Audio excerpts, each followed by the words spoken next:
In 2025, I seemed to have it all. I had amazing friends, two of whom just got married. I was dating someone wonderful. I had a dog who adored me and his rubber chicken. A house, sort of, but we'll get to that. A van that was really rad with seats that dropped into the floor. The house needed a little work. So I put it up for sale because I made a decision to move to India for now. And my dog's really going to miss me. I started walking him a lot more.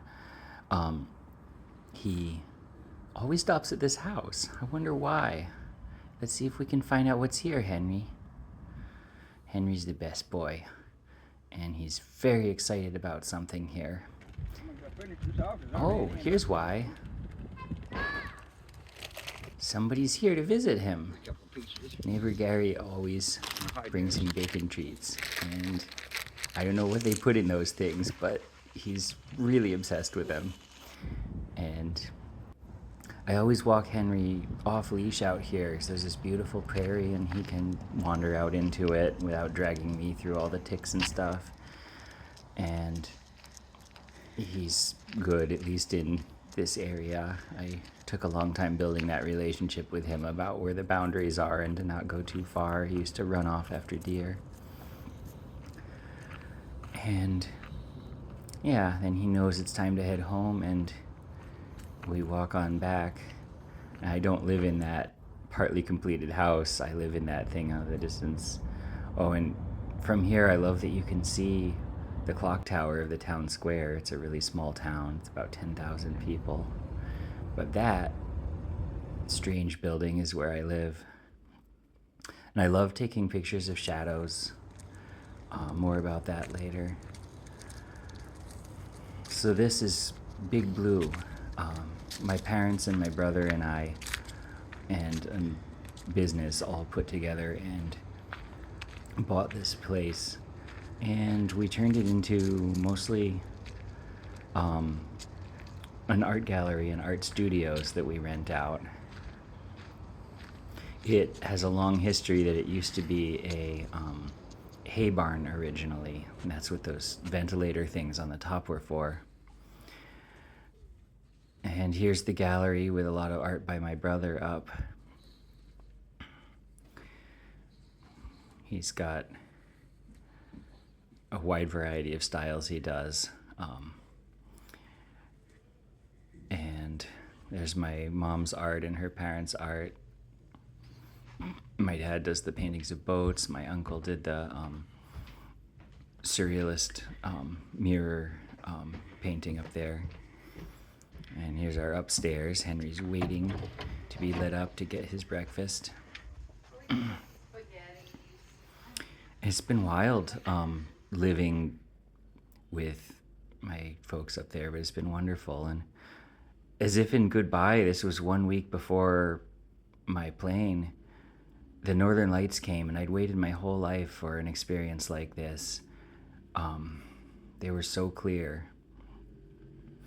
And this was the night that Laura and I agreed to split up because a long distance thing halfway across the world wasn't really making sense. And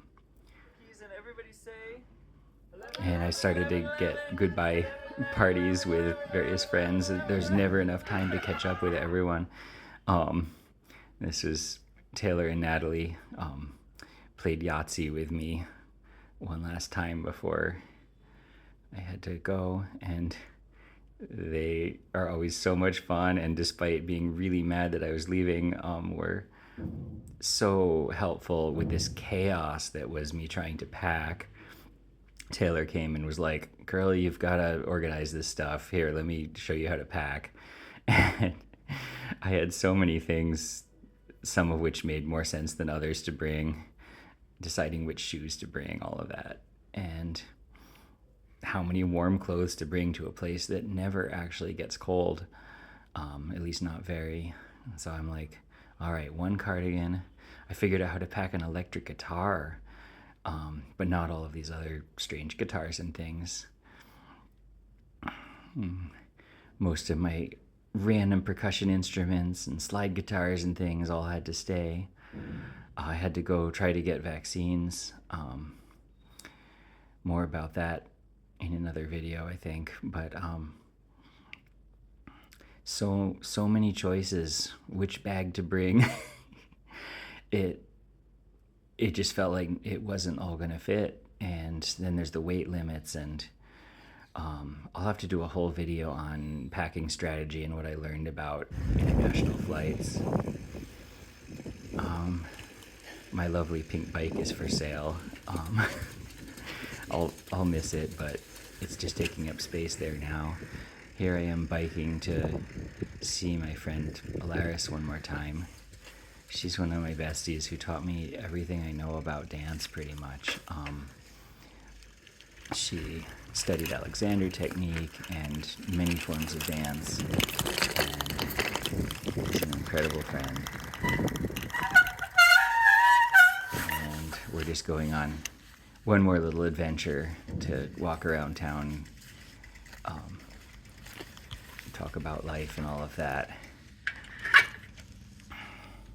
One of the main things that we would do was partner ecstatic dance, where we would dance with no rules, no strict dance form, just two people in music listening to each other, listening to the moves that we make.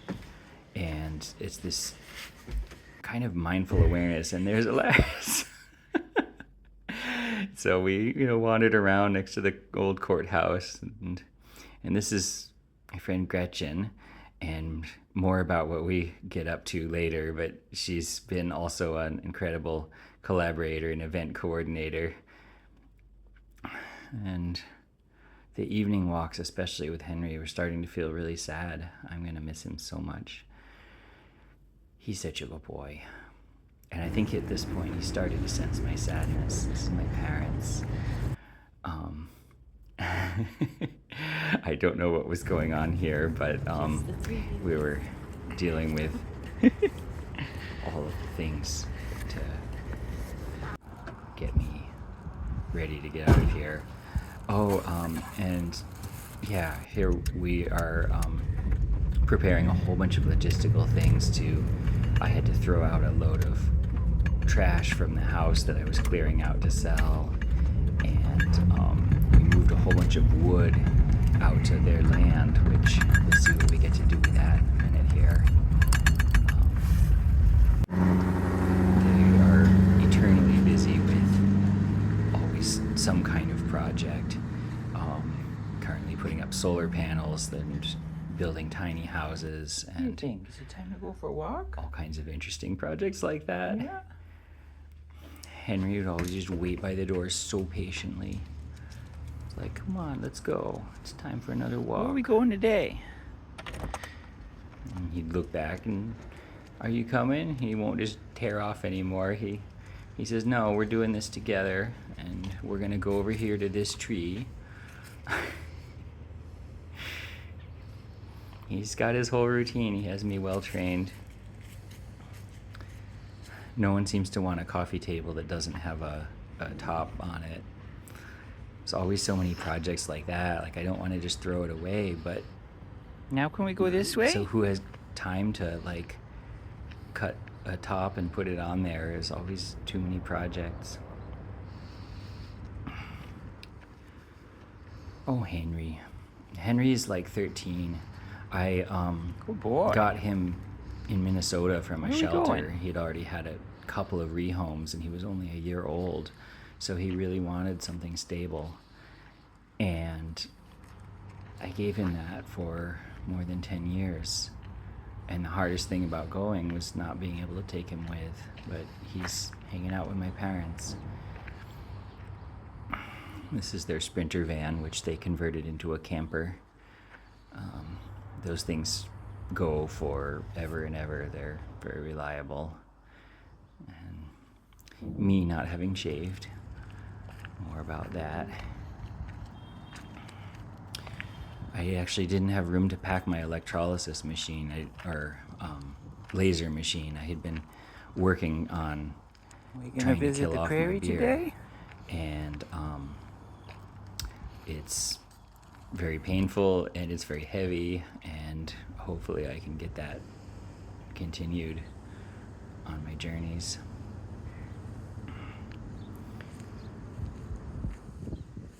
Henry doing his rounds one more time here in the beautiful golden hour. This time of fall, the weather is really chaotic in Iowa. We'd get days like this that are absolutely gorgeous.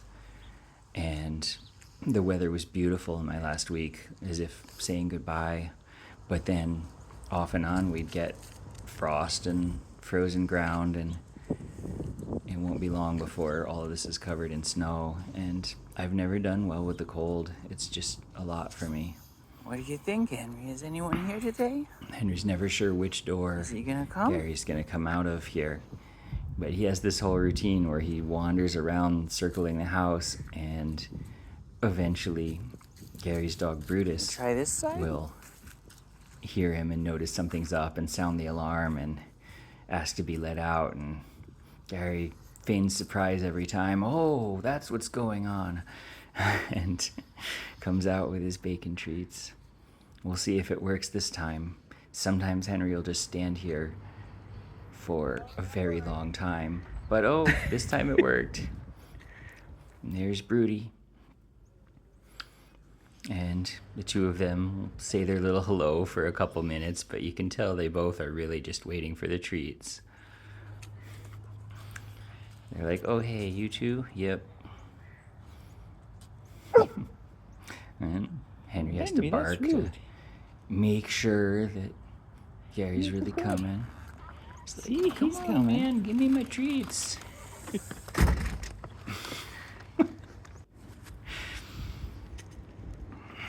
Let's go What home. do you think, Henry? Are Come we on, done? let's go He always home. wants to go back to the house every time. And I'm like, Go on. nope, we're really going home now. Go home. We gotta go home and get your real food. You can't just eat treats all day, Go even if you home. want to. No, we're really going home, buddy. And Go say there's my hi. mom waiting for us. And at this point, we're really getting down to the wire. There's so much to plan, so much to pack, so much to do. Henry, you want one more treat? So many loose ends to not drop on the floor. All gone. There's always one more game with Henry. He never ever gets tired of the chicken. You have to squeeze it and throw it, and then it goes screaming across the hall. We've knocked paintings off of the wall playing chicken with him, because the immediate moment of the chicken game is more important than stuff. And he loves it so much. Good boy. So when we're gone, we can drive our So out here is where raise it up. my dad was directing some folks to help him on a tiny house project.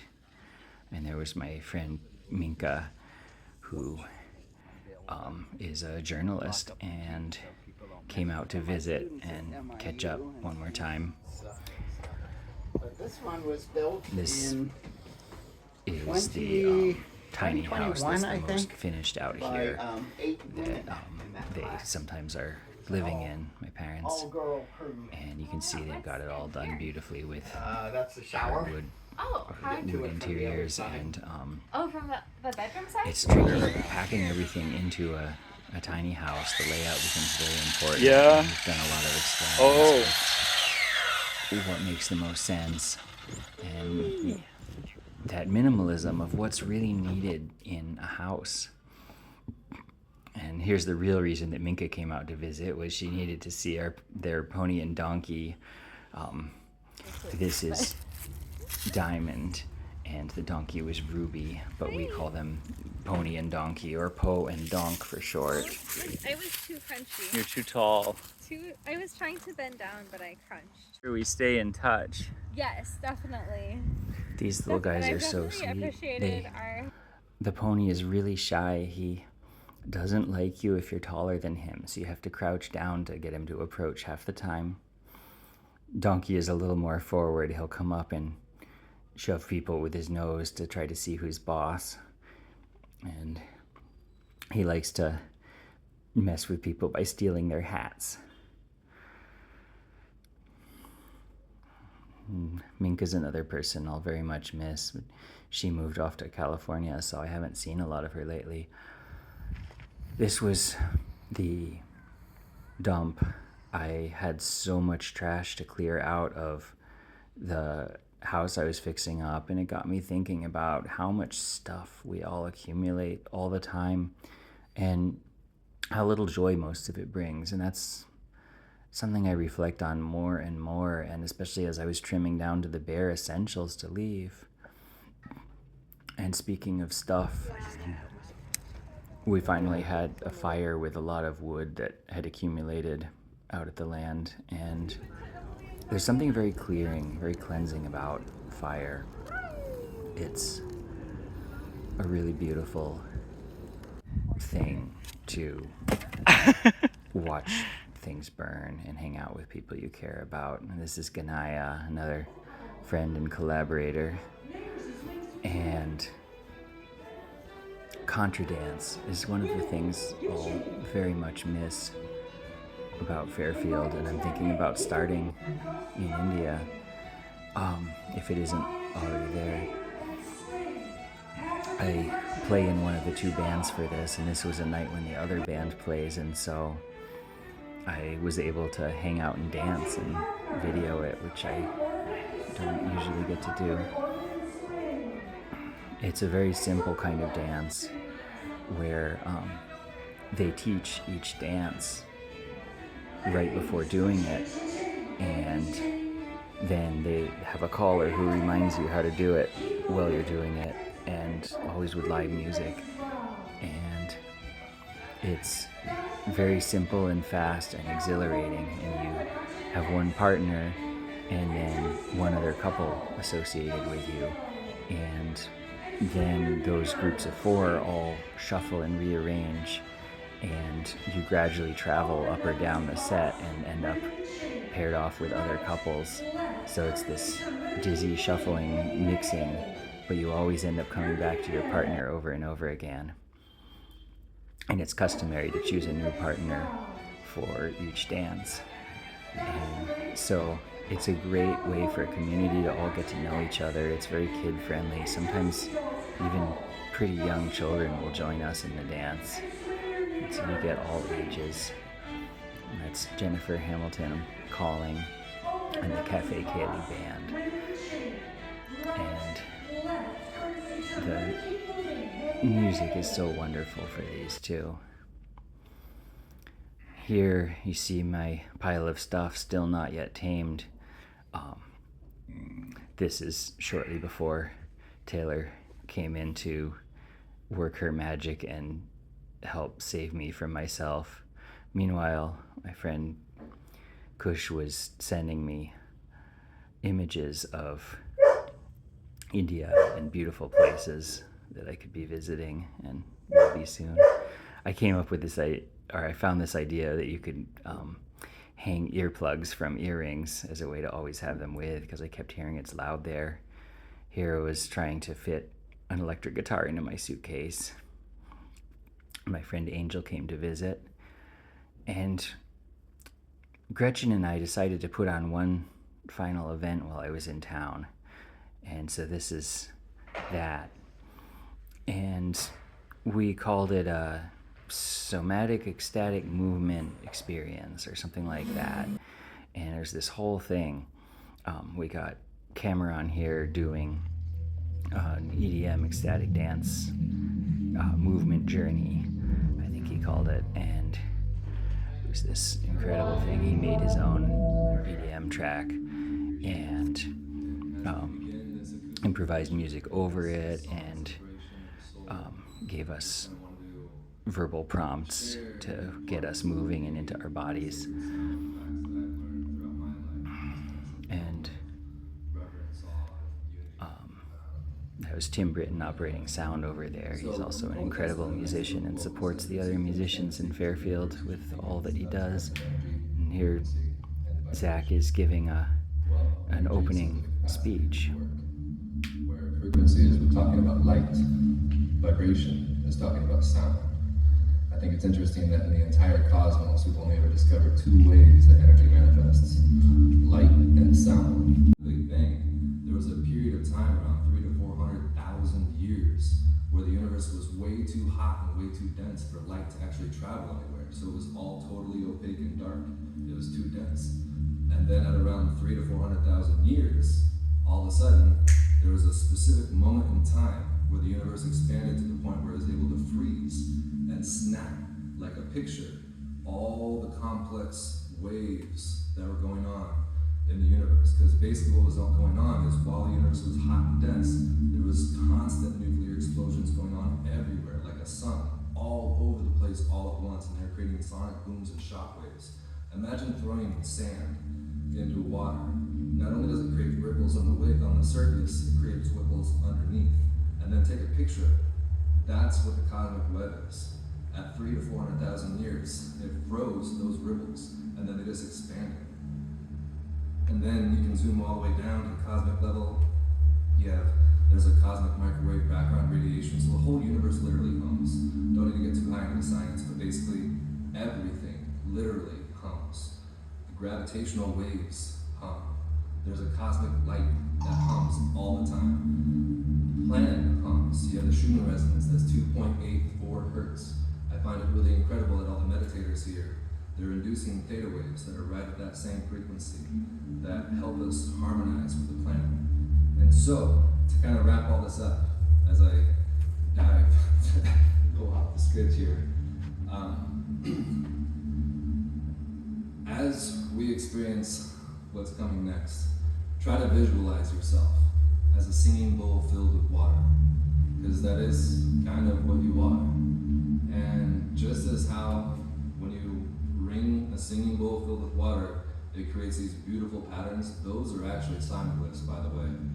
Imagine that happening with you, so that as you're listening to the music tonight, the sound can ripple through you, and you can dance in harmony with the cosmos. And I'll leave you with a quote from Bruce Lee. It says, empty your mind, be formless, shapeless, like water. If you put water into a cup, it becomes the cup. If you put water into a bottle, it becomes the bottle. If you put water into a teapot, it becomes the teapot. Now water can flow or it can crash. Be water with it. Then we had a couple of prayers from All Gretchen, are who's behind. illumined through the light of thy providence. O God, thou art kind to all. Thou hast provided for all. Dost shelter all. Conferst life upon all. Thou hast endowed each and all with talents and faculties, and all are submerged in the ocean of thy mercy. O thou kind Lord, unite all. Let the religions agree and make the nations one, so that they may see each other as one family and the whole earth as one home. May they all live together in perfect harmony.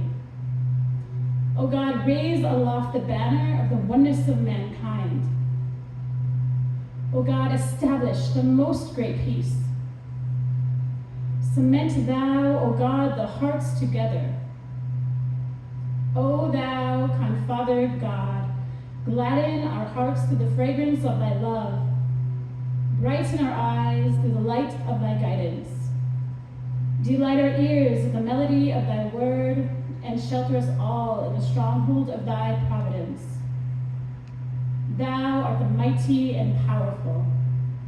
Thou art the forgiving, and thou art the one who overlooketh the shortcomings of all mankind. Abdullah.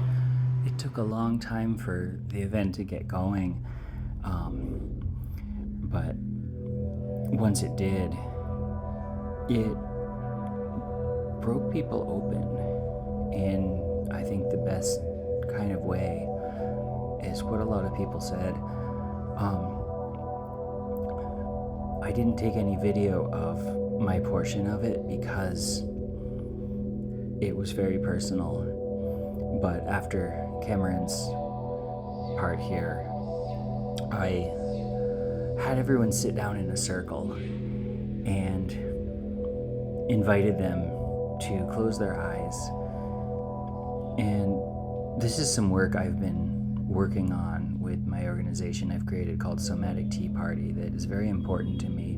And it's based on many traditions, and it's just something I've been cobbling together from everything I'm able to learn about how people connect with themselves and with others.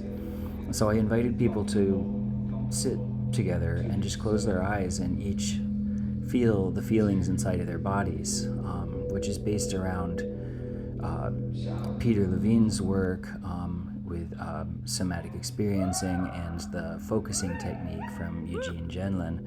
But really, it draws its roots back to Buddhist mindfulness and things along those lines. And there's so many traditions of that. It's really just, how does the body work? And then once we all dropped in and felt our bodies and talked about what we experienced there, I gave the circle to each person in turn. And here's the dance stuff really taken off. But I gave the circle to each person in turn for 3 minutes to just be seen and witnessed by everyone else. And that amount of time can feel like an eternity when you have a dozen eyes on you. And the clear, important thing was you're not expected to entertain anyone else. You're just there to be seen. You can do anything you want. You can be your strange, goofy, silly self. And just being seen by a group of people and accepted for whoever you are in that moment, it has an effect that's hard to quantify, hard to articulate even. And the range of reactions to that was very broad, but for some people it was exactly what they needed. And after that, when we went to the live music portion, there was this freedom, this childlike wonder that was released. And here's T. Galaxy, who did the live music portion of it, kicking us off with a song.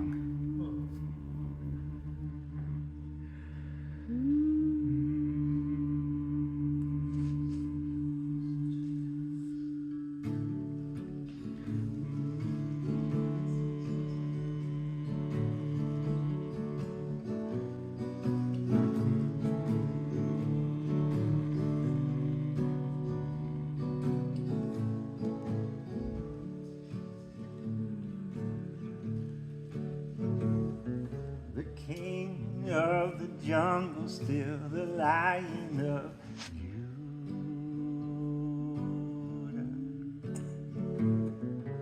It's the oldest story that has ever been told. Glory, hallelujah.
nor soul. Glory, hallelujah.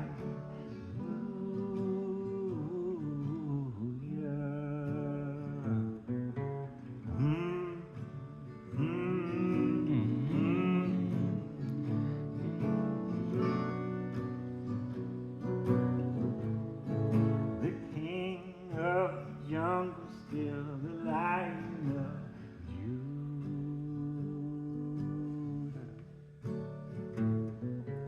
It's the oldest story that has ever been told. Glory,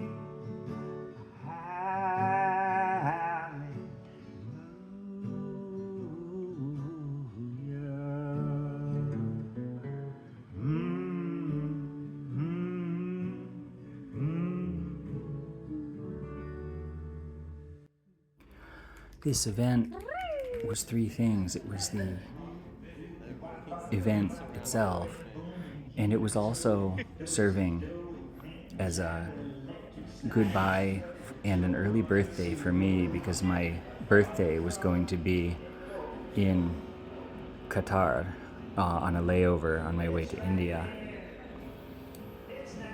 And I'm so grateful to this beautiful, passionate community for the love and support and joy that they all brought to this event. We all just had such a wonderful time just connecting and being in community together. And it really highlights to me how simple joy in life is once you have your basic needs met, and that's so important. But once your basic needs are met, it's not more stuff that makes the difference. It's the ability to drop into your nervous system to where you can connect joyfully with your fellow people. And now we come to one more walk with Henry, who I will miss so very much. And the hardest thing about leaving is that it's open-ended. I have a 6-month visa to India, so they will kick me out after that. What do you think, Henry? But is anybody there? I don't know after that if I'm flying back to Iowa or if I'm moving on and exploring more countries. And partly that will depend on what I can afford to do. What do you think? Here's How long are you Henry gonna wait there, buddy? for treats that didn't come. Which way are we going And today? Huh? Sadly moving on. All right, buddy. Can we go home and get food? You're such a good And boy. yeah, I don't know at this time what I will do after these 6 months coming up in India. I may go to Thailand next. That's my tentative plan. But the future is an open book. It's a mystery. And part of me is really afraid, and part of me really likes that. I think a lot about shadows and how they're sort of an impression of reality. Plato's cave and all of that. And all we catch are these little glimpses, just moments we have together. That's my grandma and the rest of my family, my brother-in-law and my uncle and my parents, and giving me an early birthday before I head out. And cramming in one more evening walk Well, yeah. with Natalie and Just checking. Taylor and Natalie's dogs. One thing, another thing I will miss about Fairfield is how after 8 or 10 p.m. the city goes completely dead, and that can seem like a bad thing until you want to just wander at night and you can just walk the safe, quiet streets and walk in the middle of the street and go get McDonald's and there's no line.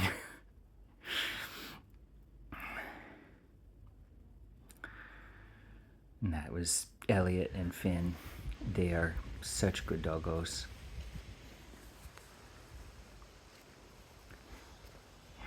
And saying goodbye to Alaris. And this is probably the saddest picture I have ever taken. Henry knows.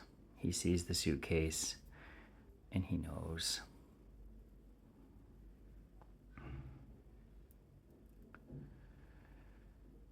And I think that wasn't the last walk. I kept on feeling like each walk with Henry was the last one, and now I think we're really at the last one. He's eating some grass. He likes to chew on that to fix his digestion, I think. And yeah, I'm saying bye to Henry and doing one last little walk with my mom and him. Showing her the ropes of how to off-leash walk him because she usually uses a leash. Is it so good? Enjoy your food, Henry. Don't pay attention to me walking out the door. Bye, Big Blue. And my parents driving me to the airport. It starts to really feel real when you're in the car with your bags packed. We had one more meal at the Hungry Bear. Seemed about as American as you can get, so it seemed appropriate. And they had things like the picnic basket.